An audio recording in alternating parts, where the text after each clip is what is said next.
Trade improved road connectivity and the transport system, a network of good roads connected important cities like Takshila, Ujjain, Mathura, Prayag, Kashi, Gaya.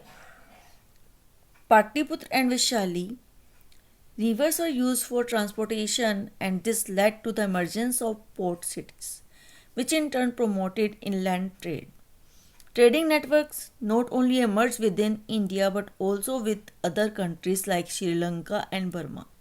A large number of Roman gold and silver coins have been discovered in Indian ports, primarily the ones located in the south of India. Trade ने की वजह से roads improve हुई, connectivity बढ़ी, transport system का विकास हुआ. एक अच्छी रोड कनेक्टिविटी की वजह से इम्पोर्टेंट सिटीज़ जैसे तक्षशिला, उज्जैन, मथुरा, प्रयाग, काशी, गया को आपस में जोड़ा गया. पाटलिपुत्र और वैशाली जैसे शहरों को एक दूसरे के साथ जोड़ा गया. रिवर्स को भी ट्रांसपोर्टेशन के लिए यूज़ किया गया, जिससे कि पोर्ट सिटीज़ का भी निर्माण हुआ. इसके साथ ही साथ इनलैंड ट्रेड को भी बहुत बढ़ावा मिला. ट्रेडिंग नेटवर्क सिर्फ इंडिया में ही नहीं फैला, बल्कि ये आसपास की कंट्रीज के साथ भी ट्रेड नेटवर्क हमारा शुरू हो गया, जैसे श्रीलंका और बर्मा के साथ. हमारी पोर्ट जो इंडियन पोर्ट्स थे वहाँ पर बहुत सारे हमें रोमन गोल्ड और सिल्वर कॉइन्स मिले हैं, जिससे पता चलता है कि रोमन्स के साथ भी हमारा व्यापारिक संबंध थे. ये पोर्ट ज़्यादातर साउथ इंडिया में लोकेटेड थे. Beside this India was famous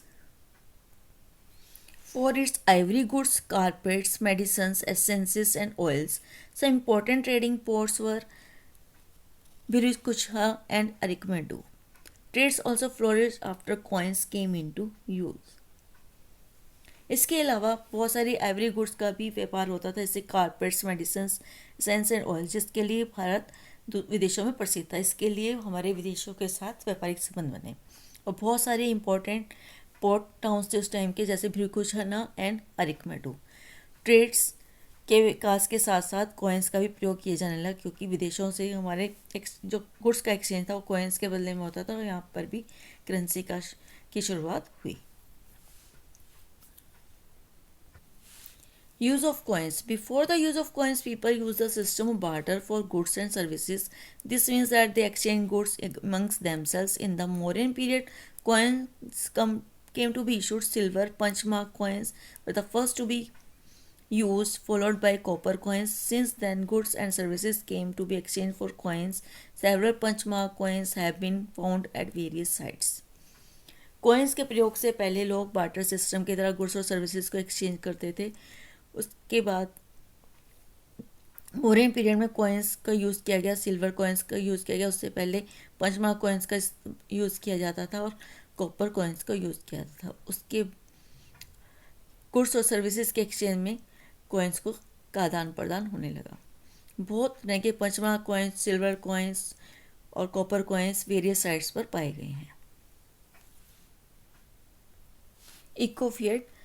Ivory goods made from the tusk of elephants and at times rhinoceros were very popular in ancient times. Ivory was used to make piano keys in the olden days because of the white color it produces when processed. However, today endangerment of species has resulted in a ban on using ivory for goods.